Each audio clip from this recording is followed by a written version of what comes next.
کے آخری نبی صلی اللہ علیہ وسلم کا فرمان عالی شان ہے، جو نماز کی پابندی کرے گا اللہ پاک 5 باتوں کے ساتھ اس کا اکرام یعنی عزت فرمائے گا۔ نمبر 1 اس سے تنگی، اور نمبر 2 قبر کا عذاب دور فرمائے گا۔ نمبر 3 اللہ پاک نامہ اعمال اس کے سیدھے ہاتھ میں دے گا۔ نمبر 4 وہ پل صراط سے بجلی کی سی تیزی سے گزر جائے گا۔ اور نمبر 5 جنت میں بغیر حساب داخل ہوگا۔ اور جو سستی کی وجہ سے نماز چھوڑے گا اللہ پاک اسے 15 سزائیں دے گا، 5 دنیا میں، 3 موت کے وقت، 3 قبر میں، اور 3 قبر سے نکلتے وقت۔ دنیا میں ملنے والی 5 سزائیں: نمبر 1 اس کی عمر سے برکت ختم کر دی جائے گی۔ نمبر 2 اس کے چہرے سے نیک بندوں کی نشانی مٹا دی جائے گی۔ نمبر 3 اللہ پاک اسے کسی عمل پر ثواب نہ دے گا۔ نمبر 4 اس کی کوئی دعا آسمان تک نہ پہنچے گی۔ اور نمبر 5 نیک بندوں کی دعاؤں میں اس کا کوئی حصہ نہ ہوگا۔ موت کے وقت دی جانے والی 3 سزائیں: نمبر 1 وہ ذلیل ہو کر مرے گا۔ نمبر 2 بھوکا مرے گا۔ اور نمبر 3 پیاسا مرے گا۔ اور اگر اسے دنیا بھر کے سمندر پلا دیے جائیں پھر اس کی پیاس نہ بجھے گی۔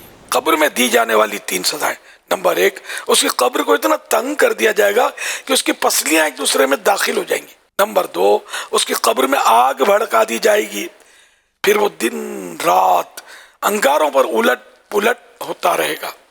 اور نمبر 3 قبر میں اس پر ایک اژدہا یعنی بہت بڑا سانپ مسلط کر دیا جائے گا، جس کا نام الشجاع الاقرع یعنی گنجا سانپ ہے۔ اس کی آنکھیں آگ کی ہوں گی جبکہ ناخن لوہے کے ہوں گے۔ ہر ناخن کی لمبائی 1 دن کی مسافت یعنی فاصلے تک ہوگی۔ وہ میت سے کلام یعنی بات کرتے ہوئے کہے گا، میں الشجاع الاقرع یعنی گنجا سانپ ہوں۔ اس کی آواز کڑک تار بجلی کی سی ہوگی۔ وہ کہے گا، میرے رب نے مجھے حکم دیا ہے کہ نماز فجر ضائع کرنے پر طلوع آفتاب یعنی سورج نکلنے تک مارتا رہوں، اور نماز ظہر ضائع کرنے پر عصر تک مارتا رہوں، اور نماز عصر ضائع کرنے پر مغرب تک مارتا رہوں، اور نماز مغرب ضائع کرنے پر عشاء تک مارتا رہوں، اور نماز عشاء ضائع کرنے پر فجر تک مارتا رہوں۔ جب بھی وہ اسے یعنی مردے کو مارے گا تو وہ 70 ہاتھ تک زمین میں دھس جائے گا، اور وہ نماز ترک کرنے والا قیامت تک اس عذاب میں مبتلا رہے گا۔ قیامت میں ملنے والی 3 سزائیں: نمبر 1 وہ حساب کی سختی، نمبر 2 رب قہار کی ناراضی، اور نمبر 3 جہنم میں داخلہ۔ بہرحال یہ کہ سب سے بڑا اس میں جو نقصان ہے نا نماز نہ پڑھنے میں، اللہ کی ناراضی۔ ساری سزائیں اپنی جگہ پر ہیں ویسے، لیکن اللہ کی ناراضی یہ سب سے بڑی سزا ہے۔